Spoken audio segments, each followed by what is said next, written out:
Krishna, Radhe Radhe. Welcome to my channel. तो जी कैसे हो आप सब लोग। उम्मीद करती हूँ कि राधे कृष्णा जी की कृपा से आप सब लोग अच्छे होंगे और स्वस्थ होंगे।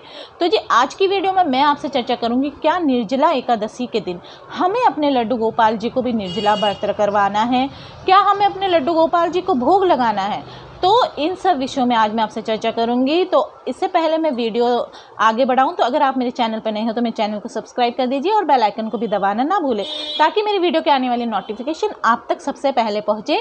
वीडियो अच्छी लगे, हेल्पफुल लगे तो वीडियो को लाइक एंड शेयर करना भी ना भूलें। देखिए निर्जला एकादशी बहुत बड़ी एकादशी होती है जो कि गर्मी अपनी चरम सीमा पर होती है जब भी आती है, जो कि इस बार 31 मई को निर्जला एकादशी का व्रत किया जाएगा। और इसे भीमसेनी एकादशी भी कहा जाता है और पांडव एकादशी भी कहा जाता है, क्योंकि भीम ने इस व्रत को रखा था तो इसलिए इसे भीमसेनी एकादशी भी कहा जाता है।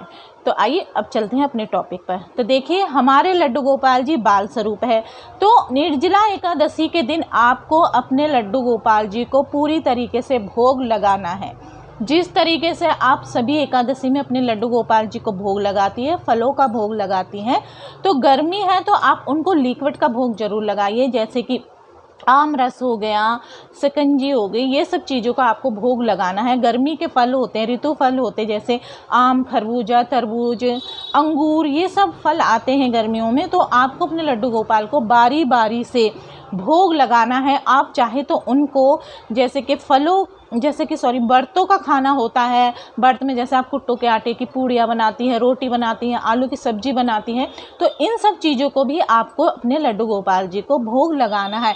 ये नहीं कि हमारा निर्जला व्रत है, हम कुछ खा पी नहीं रहे तो अपने लड्डू गोपाल जी को भी आप भोग नहीं लगाएंगे। नहीं, आपको अपने लड्डू गोपाल जी को भोग लगाना है। दिन में कम से कम 5 बार आपको अपने लड्डू गोपाल जी को भोग लगाना चाहिए। आप अपने लड्डू गोपाल जी को जब नहलाते हैं तो उससे पहले आपको उन्हें दूध ज़रूर देना चाहिए। मैं अपने लड्डू गोपाल जी को जब सुबह सुबह उठाती हूँ तो उनके सामने मैं जल रखती हूँ। तो देखिए जैसे कि एकादशी है तो एकादशी के दिन हम सुबह उठते हैं, नहाते हैं, तो फिर उसके बाद अपने लड्डू गोपाल जी को उठाते हैं, तो उनके सामने सबसे पहले आप जल रख लीजिए। उनको उठाइए प्यार से, ताली बजा के, फिर उनको कहिए कि कान्हा जी आप याचमन कर लीजिए। फिर वो याचमन कर लेंगे। कुछ देर बाद फिर आप उनको दूध का भोग लगाइए, क्योंकि लड्डू गोपाल जी बाल स्वरूप है। स्नान आदि कराने से पहले, पूजा पाठ करने से पहले उनको आपको दूध का भोग लगाना चाहिए। फिर दूध का भोग लगाने के बाद कुछ देर बाद उसमें तुलसी पत्र जरूर डालना याद से। फिर कुछ देर बाद आपको उनको स्नान आदि कराना है। फिर आपको उनके श्रृंगार आदि करनी है, जैसे कि जब हमारे लड्डू गोपाल जी पूरी तरीके से तैयार हो जाते हैं उन्हें श्रृंगार आरती कहते हैं। उसके बाद आपको फिर आरती करनी है, पूजा करनी है, फिर उसके बाद आपको भोग लगाना, फिर दोबारा भोग लगाया जाता है। ठीक है, इस तरीके से लड्डू गोपाल जी की सेवा होती है। तो निर्जला एकादशी में आपको अपने लड्डू गोपाल जी को बिल्कुल भी जैसे कि निर्जल व्रत नहीं करवाना है, उनको भी पूरी तरीके से आपको भोग लगाना है। पूरा ध्यान रखना है, बड़ी एकादशी है तो इस एकादशी में लड्डू गोपाल जी को भी स्पेशल फीलिंग करवानी चाहिए। तो इसलिए लड्डू गोपाल जी को आपको निर्जला एकादशी में पूरी तरीके से भोग लगाना ही चाहिए। तो जी आप समझ गए होंगे। तो निर्जला एकादशी है तो आपको अपना भी ध्यान रखना है।